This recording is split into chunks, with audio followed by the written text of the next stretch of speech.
Alright YouTube and fellow preppers, this is Geordie Prepper, and today's video we are continuing the bugging in room by room preparedness series. Today we're talking about a spare room or home study or a home office, and obviously everybody's home office or study or a spare room is going to be different. So we're not going to talk about the layout of a spare room, we're not going to talk about all of the obvious things that you have in a spare room. We're just talking about what that room could have in it, which would help you in the preparedness, and how you can make use of the room in an emergency.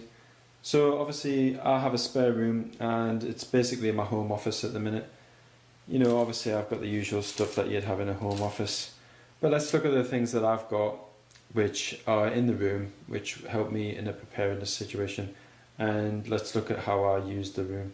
Clothing is not something that I really keep in the room, but that may change in the future. I've been considering making a bag just with spare clothes in, a very compact bag just to grab and put with the rest of the stuff if I need a bug out. But this sweater, fleece, you know, I normally have this on at all times. I'll take it off if I'm too warm, I'll put it on if I'm too cold, and it's just one article of clothing that is definitely going to come with me in a bug out. And as I spend time in the office, then I make sure that I know where it is and that I can grab if I need to go. In case anything infiltrates the property which is going to damage my breathing, I always keep the gas mask and I move it from its permanent location in the property to the temporary location in the office. That's something that you may want to consider, is to have a room which is kind of like a nexus. So I use my home office a lot, but I'll have very specific things kept throughout the property. Like I've shown you in the kitchen, I'll keep water storage, water purification, water filtration in the kitchen, because that's where water is going to be handled a lot.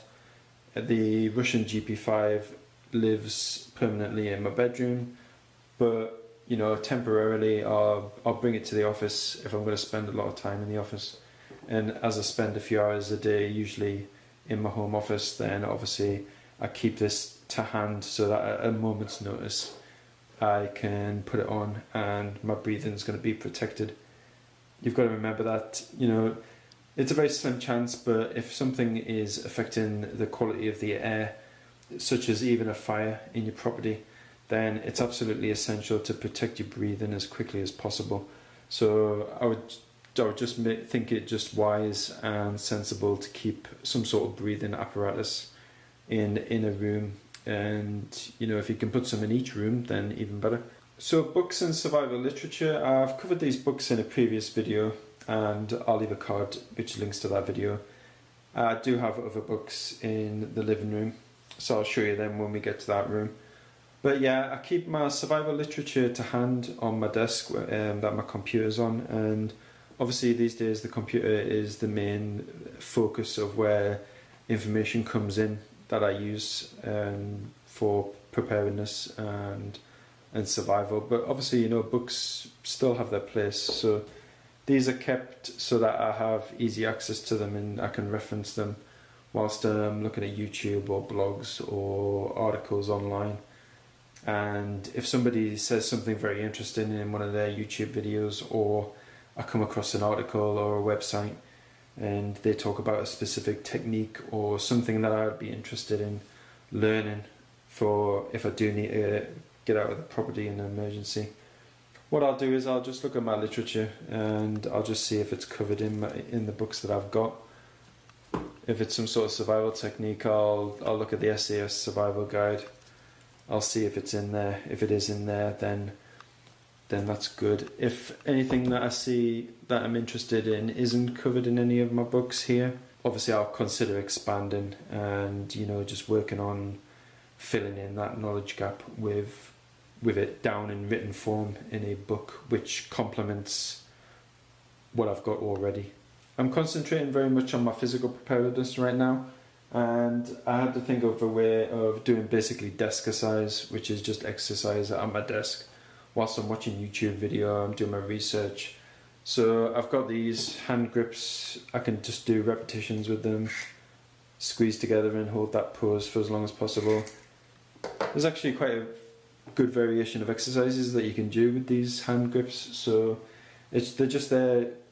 Obviously, if I'm watching a YouTube video and some of them can be 30 minutes to an hour long, I just don't want to be sitting there doing nothing. So at least I've got these so that I'm doing something, and it just helps to maintain your physical preparedness. And your hands are going to be used very much in an emergency situation. So to have these strong and able to have a good grip on things is going to be beneficial to me in an emergency.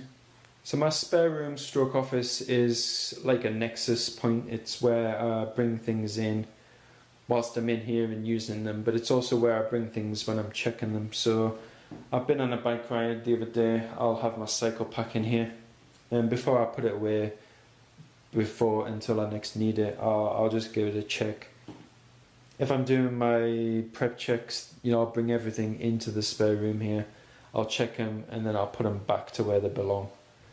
The other thing in this spare room stroke office is to have some space under a spare bed here. Now, there's nothing emergency related under there, so that's not going to be an area of concern if an emergency was to happen. But obviously I'm thinking about putting extra medical supplies under there, some clothing, and a few other medical and preparedness items under there, because even in a bugging situation, you may be denied access to the room where you're storing your main and majority of your preps. So even in a bugging location, it's a good idea to have a layered effect and a layered approach to your preps in your bugging location and property.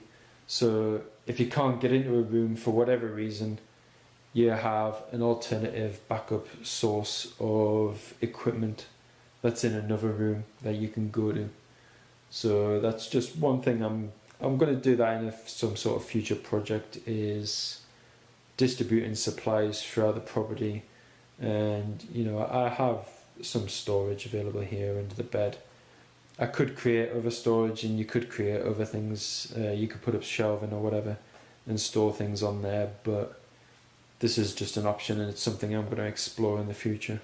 The last item that I have, and which you'll see in each of these videos in just about every room that I have, apart from the bathroom, is again a fire extinguisher. And this is just such a common sense thing, protecting your breathing in case there is a fire, and having the ability to at least attempt to fight a fire is, as long as you can do it safely and as long as you're aware of your surroundings while you do it, then having this is just such a big peace of mind for me. And it's equipment which I've never had to use. I've never been affected by fire in a property before, but just knowing that I've got these and the other things in case of a fire, including the early warning things like fire alarms, carbon monoxide alarms, just gives me great peace of mind. And it's just something that I recommend all the time, that all properties have, and